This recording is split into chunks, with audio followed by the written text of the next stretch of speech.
Palavra do Senhor, conforme escreveu o apóstolo João em sua primeira carta, capítulo 1, nós estaremos lendo do verso 5 ao verso de número 10. Primeira epístola, primeira carta de João, aí no finalzinho da sua Bíblia, capítulo 1, do verso 5 ao verso de número 10. Na semana passada, nós refletimos no culto à noite a respeito do novo coração. E nessa noite nós estaremos trabalhando um princípio, um assunto que tem muito a ver com o renovo do nosso coração em Deus. Como uma disciplina espiritual que tem o poder de trazer a nossa mente, os nossos sentimentos, os nossos desejos, de volta para o centro da vontade de Deus de uma maneira contínua. Algo que talvez você já caminhe com Jesus há muito tempo, e por não viver isso como uma disciplina espiritual na sua vida, você está deixando de ser abençoado e renovado em Deus. Algo que talvez você nunca ouviu falar, algo que talvez você vai entender nessa noite, também ligado à possibilidade de uma caminhada com Jesus que você ainda não tem. Eu não sei como Deus irá ministrar ao seu coração, mas com certeza trata-se de um assunto importante para todos nós. Então nós vamos pensar sobre o poder da confissão de pecados. 1 João, capítulo 1, versos 5 a 10, a palavra de Deus diz assim: Esta é a mensagem que dele ouvimos e transmitimos a vocês. Deus é luz, nele não há treva alguma. Se afirmamos que temos comunhão com ele, mas andamos nas trevas, mentimos e não praticamos a verdade. Se, porém, andarmos na luz, como ele está na luz, temos comunhão uns com os outros, e o sangue de Jesus, seu Filho, nos purifica de todo pecado. Se afirmarmos que estamos sem pecado, enganamos a nós mesmos, e a verdade não está em nós. Se confessarmos os nossos pecados, ele é fiel e justo para perdoar os nossos pecados e nos purificar de toda injustiça. Se afirmarmos que não temos cometido pecado, fazemos de Deus um mentiroso e a sua palavra não está em nós. Eu estou aqui com uma água que deve ser muito especial. Bom, ela veio da Noruega, segundo a embalagem. Ela é uma água artesanal da Noruega.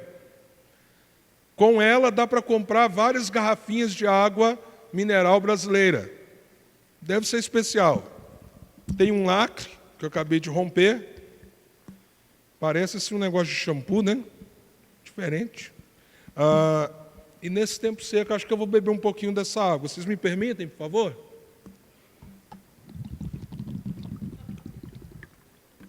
A água mais cara que eu tomei até hoje na minha vida. Molhada. Gostosa, muito gostosa. Você quer tomar dela? Você gostaria de experimentar? Eu ofereço para você. Só que eu vou acrescentar uma coisa aqui, porque isso aqui está muito elitizado, eu não gosto desse tipo de coisa. A gente tem que ter uma vida mais simples. Eu tenho uma outra água aqui. Ela é goiana. Ela foi tirada lá do lago do Vaca Brava, aqui em cima. É a água que desce por aqui nesse rio, né? A gente tem um rio, uma torrente de águas aqui, ó, bem do lado. Ela tem assim, um jeito diferente, como que eu posso dizer. Na verdade, eu acho que ela vem assim, mais enriquecida, com proteínas, porque eu vi que tem uns insetos. Você sabia que inseto é bem cheio de proteínas? E acho que tem mais algumas coisas dentro dela. Alguém aceita? Quem quer vir aqui beber? Mas o que aconteceu? O que aconteceu com a água norueguesa que te chamou a atenção? Por que você não vem aqui bebê-la? Nós sabemos por que você não vai beber essa água, mesmo que ali dentro tenha uma água. Você imagina as montanhas da Noruega, uma fonte encravada no meio das montanhas, e aquela água que veio de lá e chegou aqui, está ali dentro. Mas por que você não vai beber? Porque ela perdeu a principal propriedade, ela perdeu a pureza. Isso ilustra porque Deus não pode te aceitar do jeito que você é. Isso ilustra porque Deus não pode se misturar com você, sendo você quem é. Porque Deus é plenamente puro. Totalmente puro. E quando você pega algo impuro e despeja naquilo que é puro, o que acontece? Você muda a propriedade. Você gostaria de tomar esse restinho, mas você não tomaria aquela água, porque você sabe que ela perdeu a propriedade que ela deveria ter. Deus é santo, santo, santo, santo, puro, puro, puro, puro, e Ele não se misturará com o pecado em hipótese alguma. E você é o quê? Santo ou pecador? Quando você olha para os seus pensamentos, nós poderíamos ver os seus pensamentos, nós poderíamos conhecer os detalhes da sua vida, nós poderíamos sondar todas as suas palavras. Você ficaria incomodado com isso ou não haveria problemas? Porque não há do que se envergonhar, não há do que se queixar. Você só pensa coisas boas, faz coisas boas, diz coisas boas e age de maneiras boas. Você não é assim e eu não sou assim. E ao mesmo tempo Deus é bom, é perfeito, é justo, é santo e Ele não deixará de ser. Agora veja então a nossa situação. Veja então a nossa situação. O que é necessário para que gente como nós se relacione com um Deus como Ele é? Você precisa de purificação. Se não houver purificação, não há relacionamento com Deus, porque Deus simplesmente não negocia a sua santidade. Deus não permitirá que a sua santidade seja tocada. Nós lemos no Salmo que nós adoramos a Deus na beleza da sua santidade. Então é necessário que haja purificação, para que nós possamos nos apresentar diante de Deus. E como isso acontece? Esse texto também utiliza uma imagem, uma analogia para falar dessa diferença entre Deus e nós. Veja só o que João nos disse no texto que nós lemos. Esta mensagem que dele ouvimos, de quem João ouviu? Se você ler os primeiros versículos, você verá que ele está falando de Jesus, porque ele disse assim: o que era desde o princípio, o que ouvimos, o que vimos com os nossos olhos, o que contemplamos e as nossas mãos apalparam, isso proclamamos a respeito da palavra da vida. Então ele introduz a carta dizendo: eu vi, eu conversei, eu toquei, eu andei com Ele, e Ele é a palavra da vida. Agora João vira e diz: e o que nós ouvimos da parte dEle? O que Ele disse para nós? O que a palavra da vida, que é Jesus, disse para nós? E olha que coisa tremenda. João diz assim: Ele nos disse que Deus é luz. Ele é luz. Dizer que Deus é luz é usar uma analogia diferente para dizer a mesma coisa que nós dissemos através da água. Ele é totalmente puro. Por isso, então, João continua: Deus é luz e não há nele treva alguma. Você já imaginou isso? Não há em Deus uma sombra sequer. Não há uma variação sequer. Ele é plenamente luz. Mas ele continua dizendo o que ele ouviu do próprio Senhor Jesus. E é por isso que ele continua dizendo no texto: Se afirmamos que temos comunhão com Ele, mas andamos nas trevas, mentimos e não praticamos a verdade. E aí o que João está dizendo? Ele é luz, e nós agora achamos um caminho, nós achamos um modo de andar em luz. Que coisa extraordinária! Se nós aplicarmos a mesma linguagem da água, da pureza dessa água, nós poderíamos dizer, ele achou um filtro tão poderoso, que pode nos purificar ao ponto de sermos derramados nessa água pura e nos misturarmos com ela. Se você se recordar, lá no Evangelho de João, que é um livro escrito pelo mesmo autor, porém é um livro anterior a essa primeira carta, ele já havia dito, a luz veio a este mundo, o mundo estava em trevas, mas ele veio e ele era a luz dos homens. Aí ele diz assim, lá no primeiro capítulo do seu Evangelho, veio um homem chamado João, ele está falando de quem? De João Batista. E ele continua dizendo, ele não era luz, mas ele veio testificar da luz. Ou seja, aquela que vindo ilumina a todos que com ela estão. Você está entendendo? Então o que João está querendo nos dizer aqui? Deus é luz, plenamente luz. E nós ouvimos dele como andar em luz. E se nós andamos em trevas, se você não achou esse caminho de luz, e não anda na luz, você não tem comunhão com Ele. É o que João está dizendo.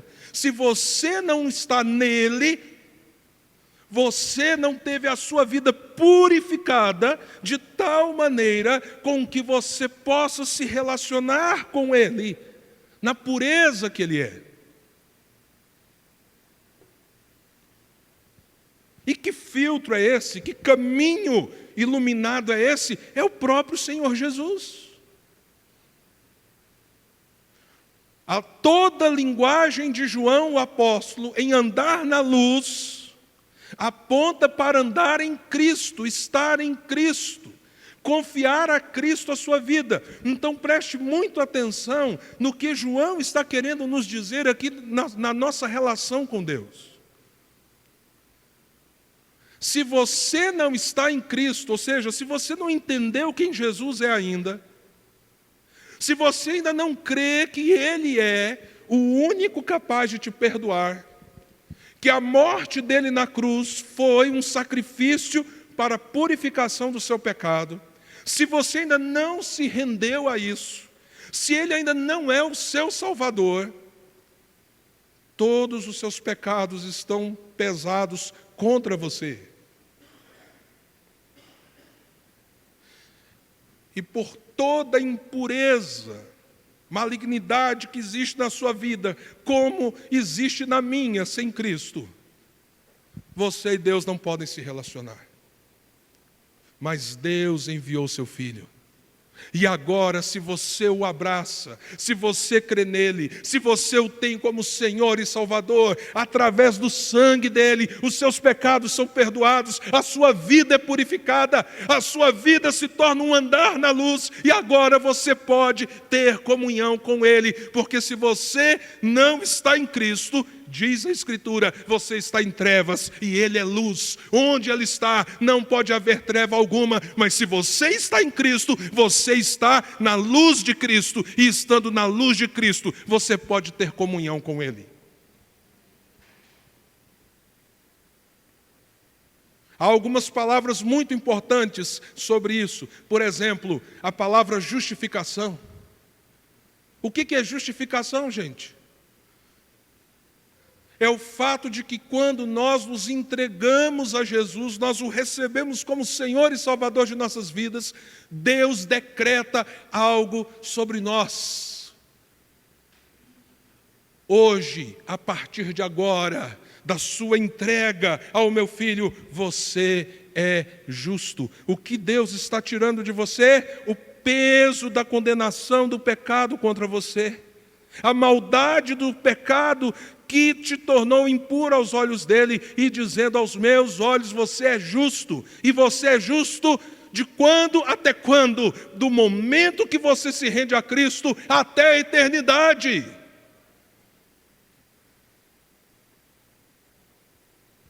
Até a eternidade. E ele diz outra coisa sobre você. Ele diz: a partir de hoje, por ser justo, aos meus olhos, você é santo. O que significa ser santo? Você foi separado para mim, você pertence a mim, você está nas minhas mãos e você pode se relacionar comigo. E você é santo a partir do momento que você tem essa experiência de vida com Jesus. E vai ser santo até quando? Até a eternidade.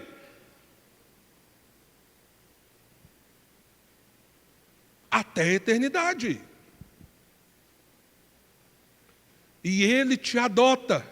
Você que era uma criatura debaixo da ira de Deus, Ele declara outra coisa sobre você. Ele te faz filho dele, ao ponto de, no poder do Espírito Santo, você poder chamá-lo de paizinho. Se você é baiano, chamá-lo de painho. Se o seu costume é falar papai, você pode chegar para o Deus do universo e chamá-lo de uma maneira íntima. Por quê? Porque agora você é filho. E você passou a ser filho quando você se entregou a Jesus. E é filho até quando? Até toda a eternidade. E é por isso que você pode ter comunhão com Ele. Se, porém, andarmos na luz como Ele está na luz, temos comunhão uns com os outros. E o que nos purifica? E o sangue de Jesus, seu Filho, nos purifica. De quantos pecados? De quantos, meus amados? Sobraram quantos que não são purificados? Você sabe quais os pecados que Deus já tratou na sua vida? Sabe? Se você está em Jesus, isso pode dar um nó na sua cabeça nessa noite. Deus já resolveu o problema de todos os pecados do passado e de todos do futuro, em termos de condenação. Nenhuma condenação há para aqueles que estão em Cristo Jesus. Ué, pastor, mas espera aí, agora ficou complicado o que o senhor está dizendo.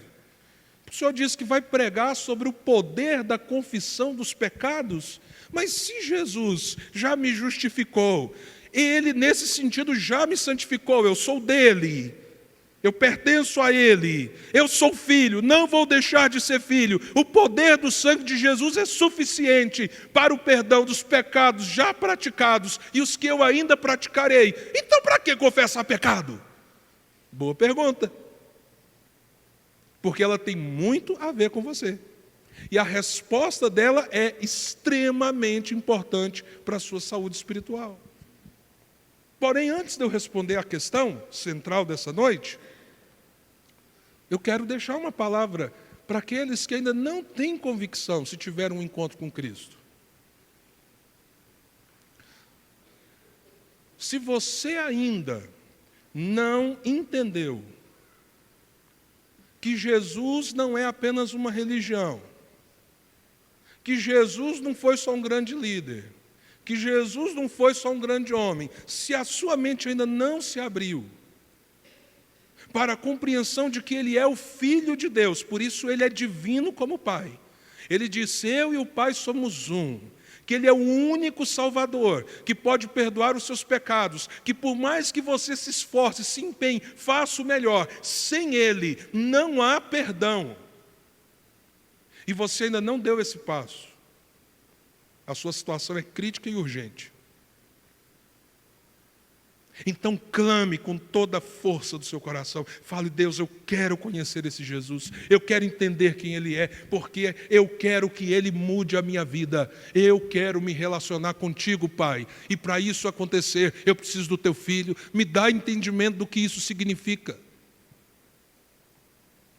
Agora, se você entende isso, preste atenção agora no verso 8, que a gente vai começar a entender por que a confissão de pecados é tão importante, não obstante os nossos pecados não poderem mais anular a graça de Deus. Eu vou repetir essa frase. Os nossos pecados não podem anular a graça de Deus, se de fato é a graça de Deus que está sobre nós. Agora, se é só um convencimento religioso, se é porque você pensa assim, filhinho de crente, crentinho é, porque você é calvinista, ou porque você ora mais que os outros, ou sei lá o quê. Não é graça de Deus mesmo?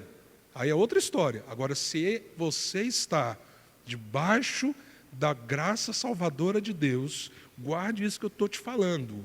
O pecado não pode arrancar a graça salvadora de você. Mas nós vamos entender o que o pecado pode fazer e nós vamos entender por que a gente tem que ter uma vida de confissão de pecados. Então veja o que diz o verso 8. Olhe para ele.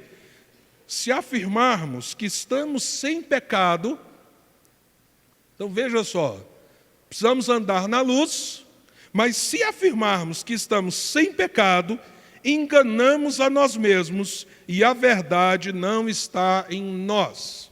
Eu me lembro de ouvir uma pessoa assim, chegar para mim há uns anos atrás e dizer assim, pastor Jean, eu estou assim, com peso no coração, eu não sei se eu estou julgando, e aí eu não sei como é que eu lido com isso. Eu falei assim, o que aconteceu, minha irmã? Não é porque eu estava num lugar e eu ouvi um pregador dizer o seguinte, ele disse que tem 3 anos que ele não peca, e pastor, eu tenho uma dificuldade de acreditar. Será que eu estou julgando ele? Aí eu disse para ele, olha, se tinha 3 anos que ele não pecava, ele acabou de pecar na hora que ele falou isso. Mentiu. Mas a gente pode dizer isso, pastor? Eu fui abrir para ela o texto. 1 João 2:8. Se você disser, por mais que você ame a Jesus, eu não tenho cometido pecado algum,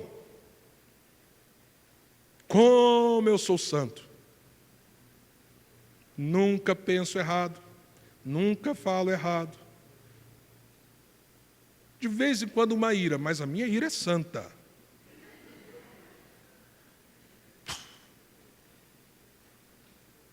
A Bíblia está dizendo que você está mentindo.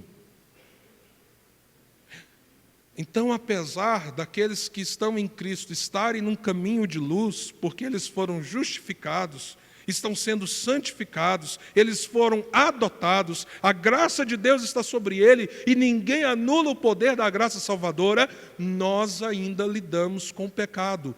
Quantos dias da nossa vida? Todos os dias. Todos os dias lidamos com o pecado. O que isso afeta a Deus? Nada.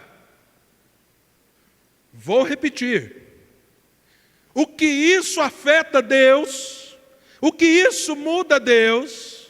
Em que isso tira a santidade de Deus? Em que isso mexe com a bondade de Deus? Em nada. Deus continua sendo quem Ele é. Mesmo você lutando com o pecado, mesmo eu lutando com o pecado, mas isso mexe com você e comigo.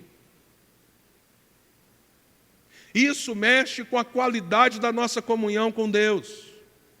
Isso mexe com a nossa liberdade de orarmos e falarmos com Ele, porque quando os nossos pecados não são tratados, apesar de não poderem mais nos condenar, porque nós estamos em Cristo, mas nós nos envergonhamos, nós nos entristecemos, nós nos endurecemos e nós nos afastamos da comunhão. Deus não se afasta, mas nós nos afastamos. Então eles precisam, nesse sentido, ser tratados.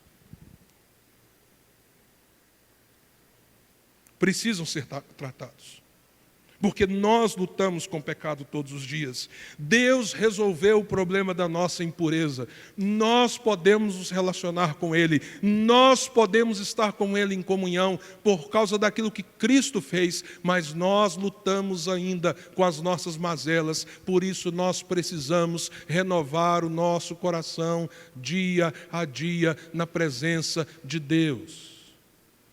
E aí você só pode fazer uma das duas opções: ou você corre de Deus ou você corre para Deus. A gente corre de Deus porque a gente fica com vergonha. A gente corre de Deus porque a gente diz assim para Deus: Deus, eu fiz de novo, mas eu não vou fazer nunca mais. E o que acontece? A gente cai nos mesmos erros. A gente corre de Deus porque a gente não quer ter que encará-lo com medo de como Ele vai reagir conosco, porque nós erramos. A gente corre de Deus porque o orgulho entra no nosso coração. A gente corre de Deus porque no fundo há pecados domesticados que a gente gosta deles. Eles parecem dar uma certa compensação. A gente corre de Deus porque há coisas que nós não queremos que Ele trate e Ele está querendo tratar. E aí a gente corre de Deus, a gente vai para longe dEle. Mas através da disciplina espiritual da confissão, você pode fazer o caminho inverso. Você pode correr para Deus. Porque Ele te chamou para a comunhão. Ele te chamou para uma vida nele. Ele te chamou para o perdão. Ele te chamou para a reconciliação. Ele te chamou para o renovo. Ele te chamou para a restauração. E como é isso que está em Deus, é o que Ele tem para você. Quando você abre o seu coração em confissão, Ele derrama o quê? Comunhão e perdão. Até porque Ele já perdoou na cruz a condenação do seu pecado. Agora Ele quer purificar a sua consciência e o seu coração na presença dEle, para que você possa correr para Ele e não dele. Para Ele e não dele. Por isso a Escritura diz: se confessarmos, o verso 9, se confessarmos os nossos pecados, Ele é fiel e justo para perdoar os pecados e nos purificar de toda injustiça. Então, em Jesus, nós temos o poder do perdão. À medida que nós estamos entendendo quem nós somos, eu sou uma nova criatura, eu sou uma pessoa justa aos olhos de Deus. Eu sou separado para Ele. Se você está em Cristo, você está andando na luz, você já é da luz e não mais das trevas. Ele te tirou do reino deste mundo, do império deste mundo, e te levou para o reino do Filho e do seu amor. É lá que você está. Então o seu pecado hoje, que não te condena mais, o que ele faz? Ele agride a sua identidade, ele agride quem você é, ele agride a nova pessoa que Deus está construindo em você. E é por isso que você precisa ter uma disciplina de confissão. Se nós começarmos a ler mais sobre espiritualidade, nós vamos ver que grandes homens e mulheres de Deus, voltados à oração, a confissão era uma disciplina diária. Não era uma coisa só quando a consciência ficava pesada. Não era uma coisa só quando a consequência prática do pecado batia a porta. Não, era um momento diário com Deus, na sua vida devocional. Muitas vezes no seu momento devocional, esses homens e mulheres, no passado e hoje no presente, eles acabam crescendo profundamente na espiritualidade, porque eles param para encarar os próprios pecados diariamente e dizer: Senhor, do que eu preciso me arrepender hoje? Do que eu preciso me arrepender hoje? E o que vai acontecer amanhã? Senhor, e hoje? Do que eu preciso me arrepender? Porque eles sabem que eles já estão em Cristo. Que Deus não olhará para condená-los, mas Deus olhará para restaurar o coração deles. E, portanto, isso cria um ciclo virtuoso de anseio, de desejo, de vontade de estar em Deus. Porque passa a ser uma prática do seu cotidiano. Precisamos admitir a urgência de uma vida de confissão. O verso 10 diz: se afirmarmos que não temos cometido pecado, fazemos de Deus um mentiroso e a sua palavra não está em nós. Então, se todos nós precisamos admitir, sim, eu tenho cometido pecados contra Deus, todos nós precisamos da prática da confissão. A Bíblia diz que Davi foi um homem segundo o coração de Deus. E muitas vezes isso me desafia muito, porque Davi fez coisas que a maioria de nós não fizemos e talvez nunca faremos. Muitos de nós terminaremos os nossos casamentos aqui sem nunca trair o nosso cônjuge, e Deus nos preserve assim para a glória do nome dEle. Davi foi um homem adúltero. Ou melhor, Davi foi um homem que cometeu adultério. Talvez nenhum de nós nunca irá armar uma emboscada para tirar a vida de alguém. Davi não foi só um guerreiro, que o próprio Deus falou assim: olha, você não vai construir o templo, é seu filho que vai. Você tem muito sangue nas suas mãos, Davi.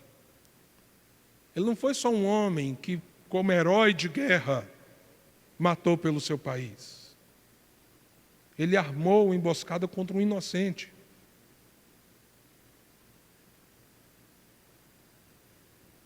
E mesmo assim a Bíblia diz que ele foi um homem segundo o coração de Deus. E muitas vezes eu me pergunto, como assim, Deus?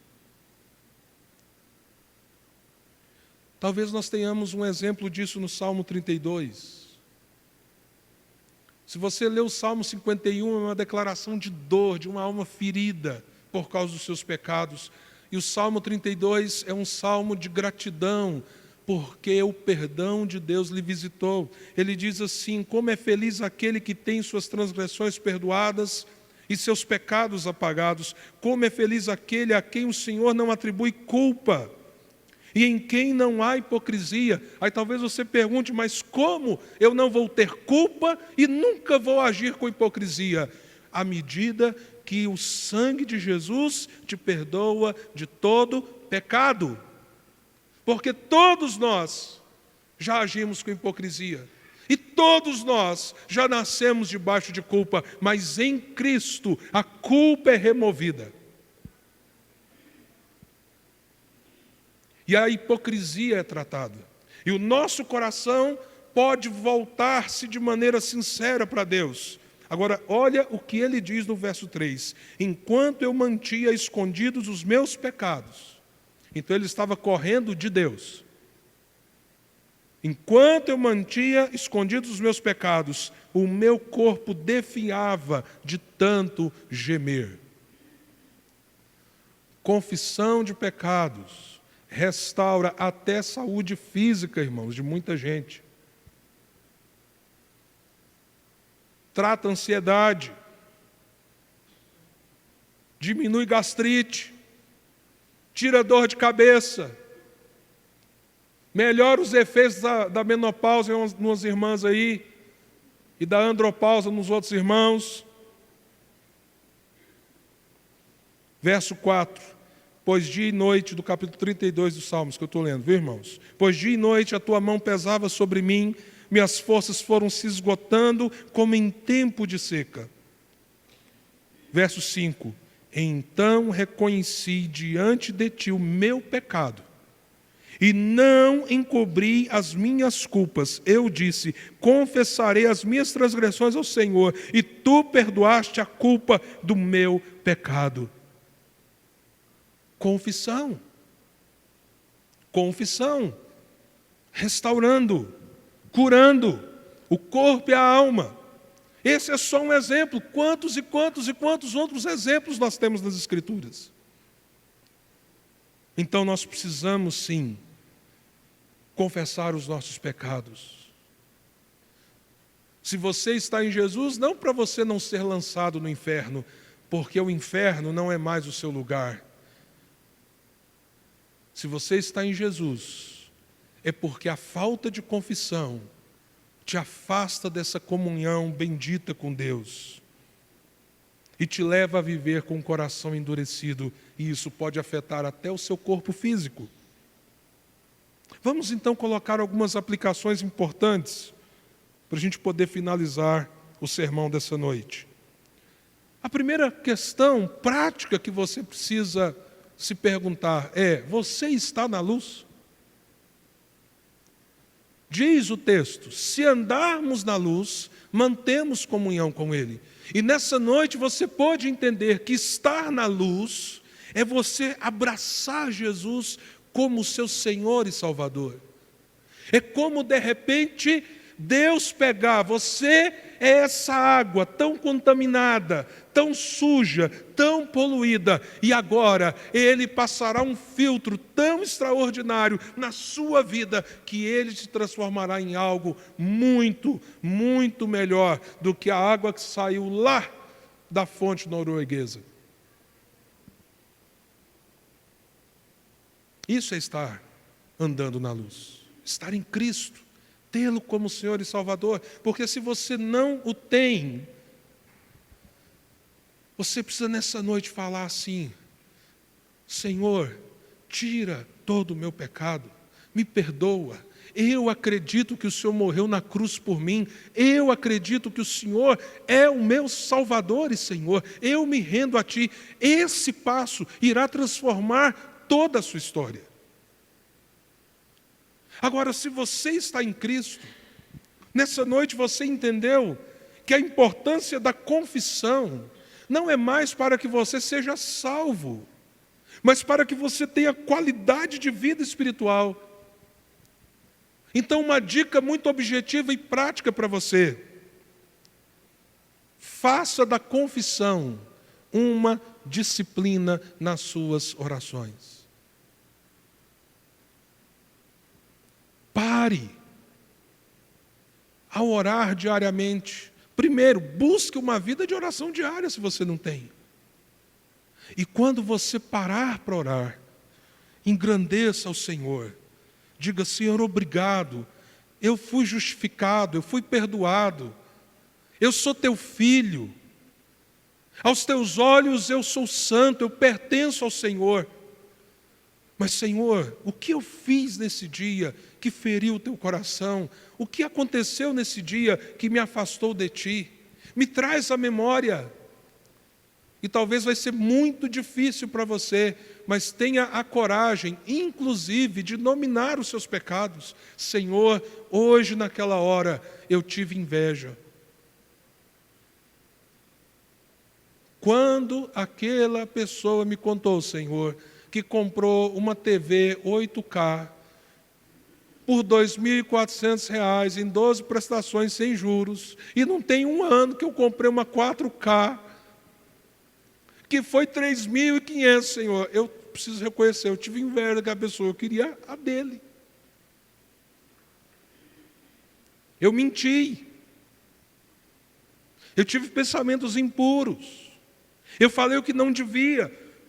Essa limpeza da nossa consciência diante de Deus, esse purificar das nossas mentes na presença de Deus. Então a gente para de correr para longe de Deus, para a gente correr na direção de Deus. É isso que a confissão pode fazer.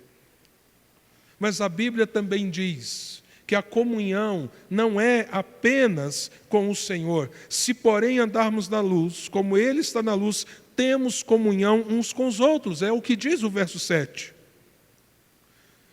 Então, o andar com Jesus restabelece a comunhão entre nós. E aí, Tiago, capítulo 5, verso 16, tem uma dica extremamente preciosa para nós. Por favor, coloque esse versículo, Tiago 5,16. Eu quero que vocês leiam comigo, porque nós vamos terminar com essa dica preciosa antes de nós orarmos. O que a palavra de Deus diz sobre o papel que nós temos uns com os outros. Olha só, vamos ler todos juntos? 3, 2, 1 e... Portanto,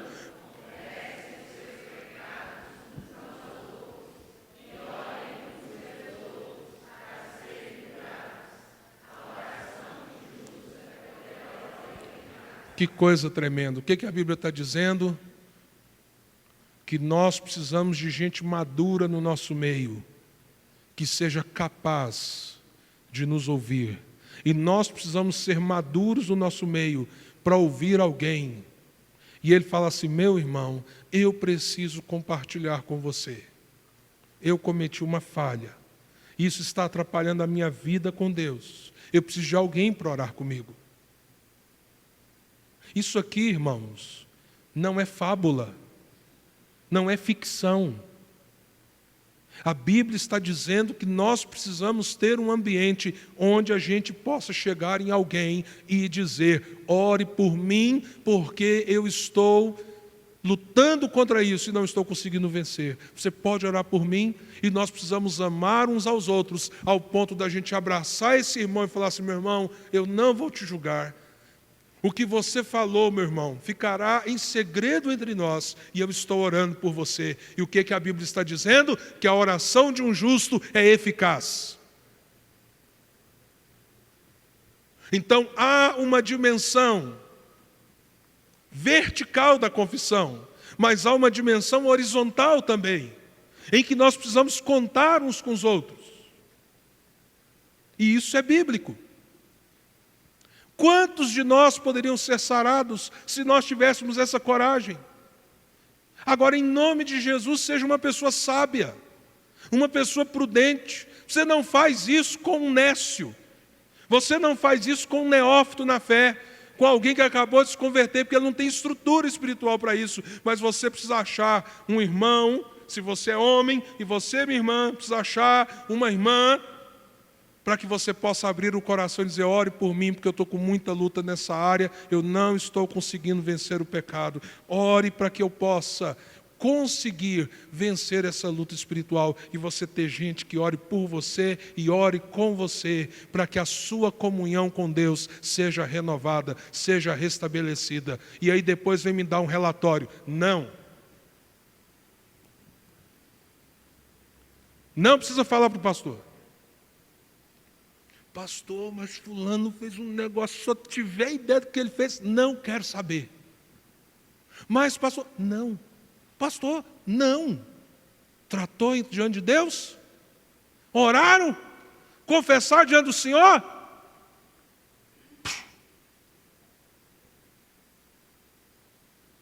Alguém tem alguma dúvida sobre isso, irmãos? Porque de vez em quando parece que alguns têm.